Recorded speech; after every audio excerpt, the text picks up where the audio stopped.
Guys, UFC 314 is coming up, and my partners at DraftKings are helping get you in on all the action. In the co-main event, it's going to be Chandler versus Pimblett.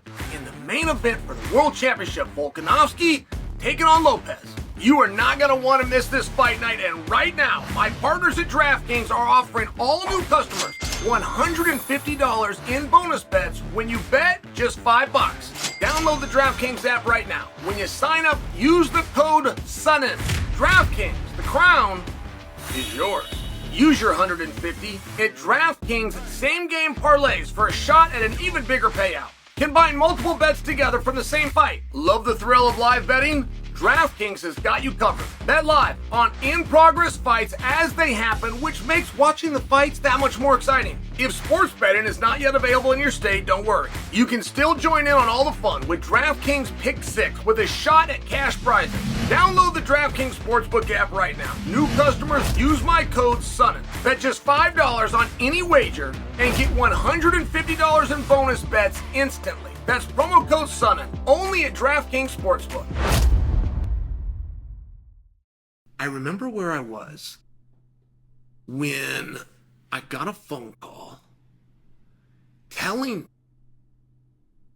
that the UFC had switched from the policy that only world title fights were 5 rounds to the policy that all main events will be 5 rounds, whether it's for a world title or not.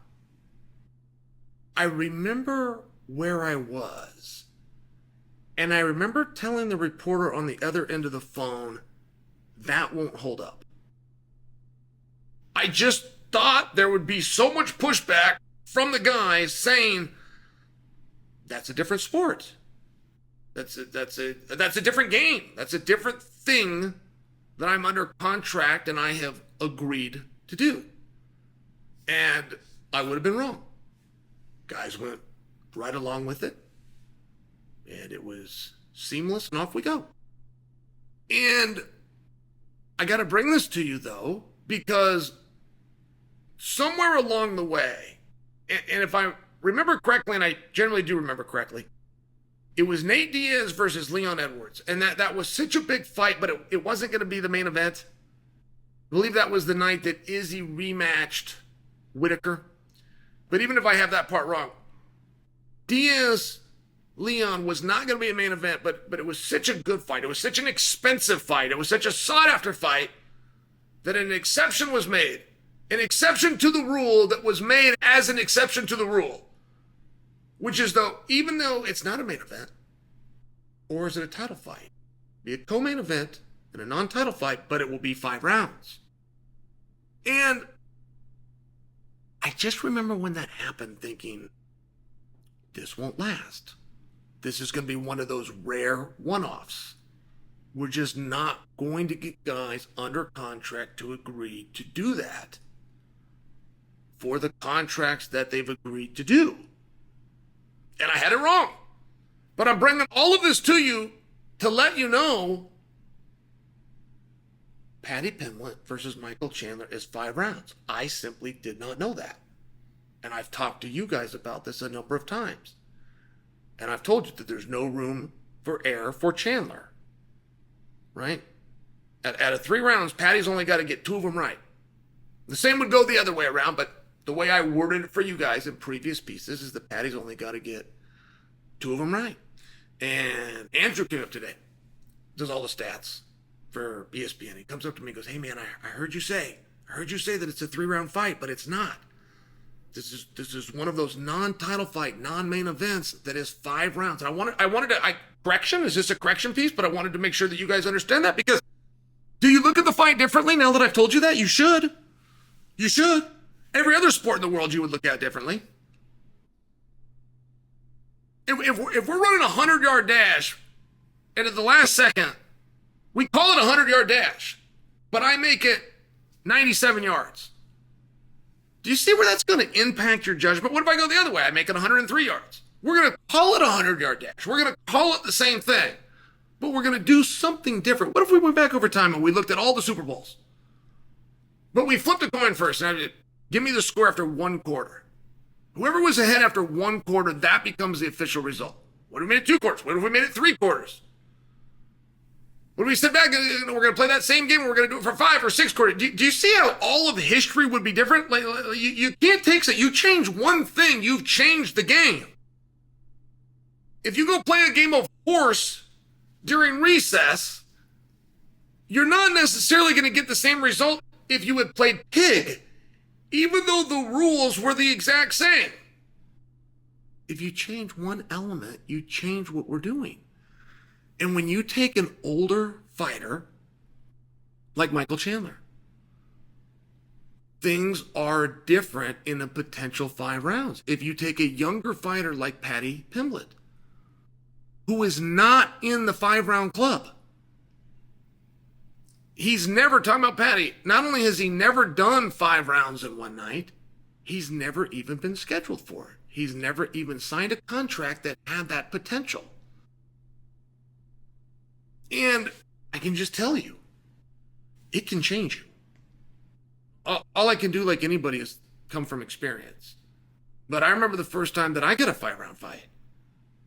I remember signing that contract, and just signing it psychologically had an effect on me. I remember the very first thing I did when I got this call, changed my clothes, went outside for a run. And while I was running, I was computing how far I will need to go. Mathematically, this is how far I usually run, but I usually have a 15-minute fight. And therefore, if we're adding 70% to the fight, but I'm thinking about this as I'm running. I mean, it's a very real thing. And it's not always positive. You can run into something very negative if you know the kind of guy you are, or the type of style that you have. I knew wrestlers. I grew up wrestling long before I got into MMA. And I knew some guys, man. These guys were champions. But they scored all their points in the first round. Champions. State champions. National champions. Travis West, rest his soul. The late great went on to be an Olympian, but he was going to get all of his points in the first 60 to 90 seconds. And then he was going to hang on for dear life after that. Just for one example. And there are fighters that will go out and they will do their damage early. And then they play a game. And the game is not where I'm still trying to hurt that guy or I'm still trying to beat the guy. The game is I'm just trying to run out the clock. And you could only make believe what kind of guy you would be, or anyone would be, or in this case, that Paddy would be. Whereas Michael Chandler, on the other hand, is used to that. I think that 5 rounds changes things. Generally, when you're looking at numbers and you see 5 rounds, the next number that you need to look for is their age. And if there's a meaningful gap, go with the younger guy. The older guy, no matter how great he is, isn't going to be able to do it longer than the younger guy, generally speaking. And there is a meaningful gap here. You got 30 years old versus 37 years old, just for example. But you got a guy that's in the 5-round club versus a guy that's not. I think that it's very helpful in this case to Michael Chandler's cause. And that's going to be a weird fight from the beginning. Like there's no one realm where the other guy's a lock. Michael Chandler was an All-American wrestler. Paddy's never had a wrestling match. If they went out and they just wrestled, freestyle, Greco-Roman, collegiate, just the rules of wrestling, it's not going to be that easy for Michael Chandler. Michael's going to beat him, but it's not going to be easy. He's going to have to be strategic. He's going to have to get his points. Great, let's make it grapple. Let's go EBI rules, CGI rules, Abu Dhabi rules. It's not a guarantee. It would start to hedge and lend a little bit towards Paddy, but he's not a lock. You're not going to go bet your week's paycheck on him. All right, let's take grappling out completely. Let's go make it a boxing match. You're not really sure who would win that, are you? Now that I just threw that at you, under pure boxing rules, under pure Muay Thai rules, you're not really sure, are you? And that is one thing about this fight. Like, it's not an element of catch him as he's coming inside, which is just a lazy analyst in the first place. It's really not quite possible to believe that one of them is gonna take the other one down for the better part of the fight. Control him once he gets in there. Hold him there once he gets there. Or that the one on bottom is gonna go to rubber guard and find a omoplata. Like, you don't really believe that. This is gonna be a dirty dogfight that is probably gonna be decided on its feet. And now that it's revealed, at least to me, I didn't know it was 5 rounds. But now that that is revealed to me, I have to see those extra rounds as an advantage for Michael Chandler.